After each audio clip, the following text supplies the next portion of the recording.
What is going on, guys? Carter here. Got another video for you.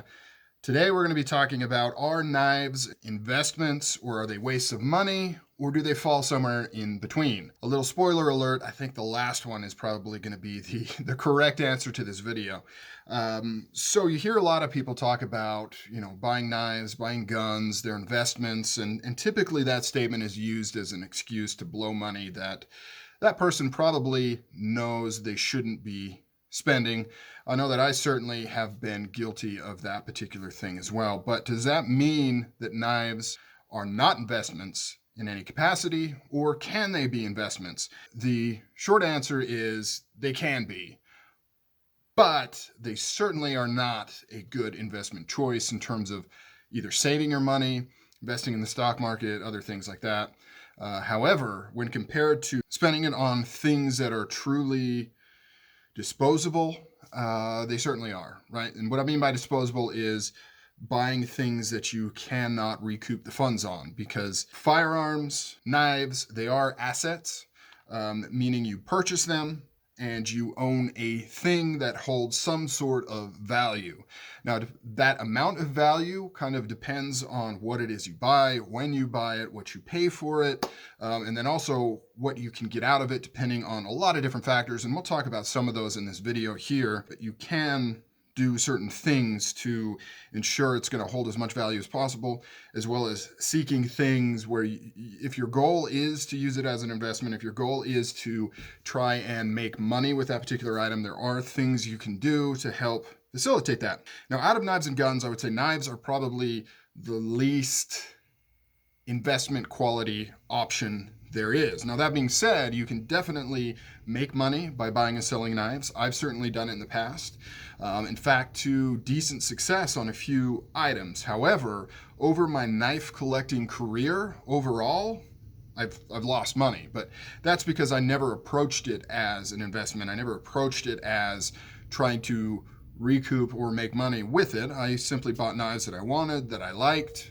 There are a few instances where I bought something and I didn't really want to sell it later on, but I did because I knew I could make a profit. A few custom knives that I bought in the past, things like that. So let's talk about knives in general. Now, the general rule is the more expensive you get in the knife, the more of an investment it is, and the more likely you are to either recoup or make money on the item.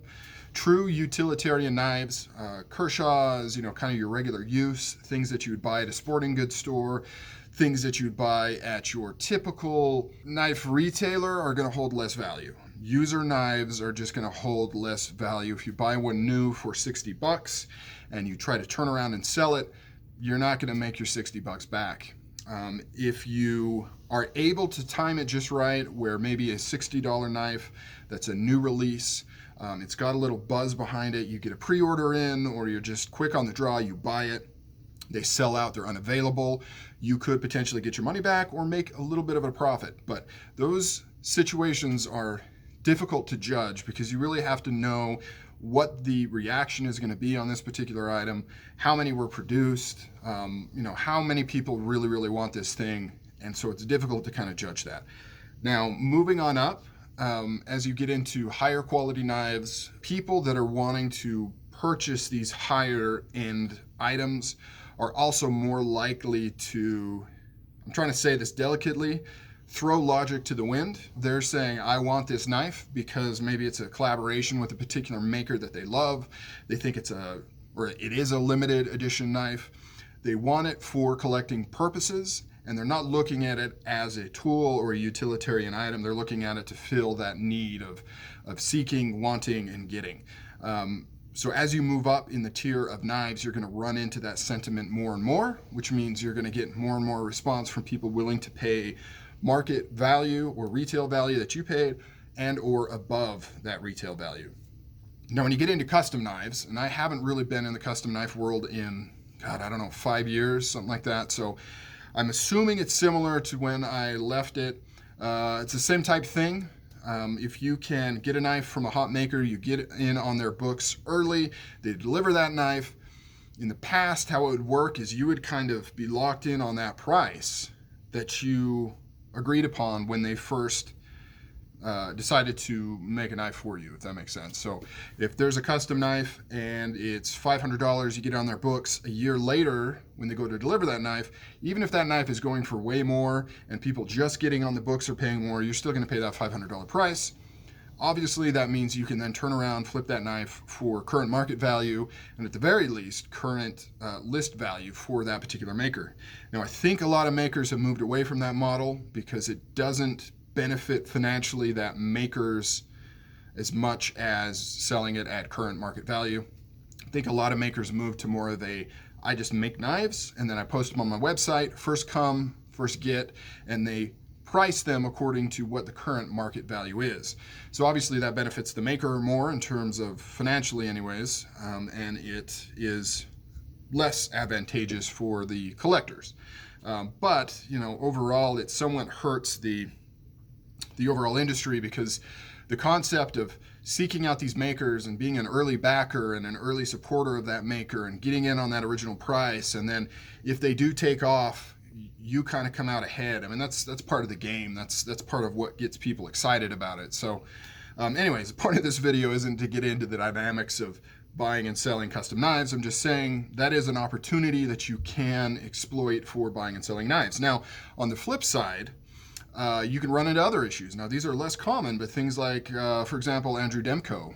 I was on his books to order a Formax, and I was in there about 6 months, and he was about to start on my knife when they announced that that exact configuration was going to be released as a production knife through Cold Steel as a Formax.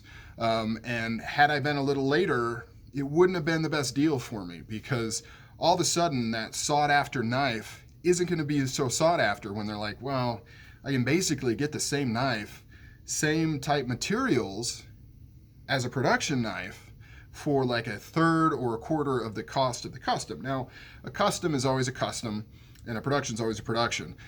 But typically when you buy a custom knife, it's not just the manual work that's put into it. It's not just the better materials that are used.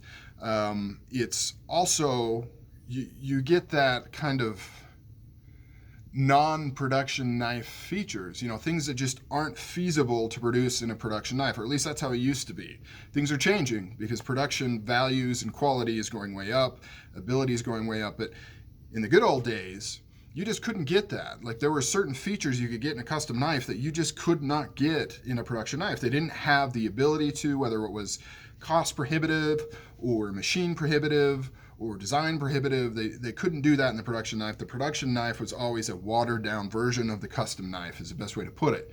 But in this particular instance, it was literally the same thing. Same materials, same finish. There's just some minor details that were different. So that one, from a monetary standpoint, would not have been a good investment. Now, obviously, if you really want a Demko knife and you like the Formax, then get what you want, get what you love. But if you're wanting to use that as some sort of investment or way to make money, or at least keep money, right? I always fell somewhere in the middle. I never used knives to make money. I never made decisions with the sole idea of what is the value going to be on this knife. First and foremost, I got what I wanted, what I loved. Secondary, though, there was that idea, though, that I sell a lot. I just do. Call it what you want. I do. I get something, I have it for a while, I usually sell it. So resaleability does have to be something I need to take into account, because as much as I like the thing that I'm getting right now, more often than not, I'm going to sell it at some point. And so if a decision leaning towards what's best for that scenario comes into play, then that's good too. So knife world, that's kind of what you're looking at.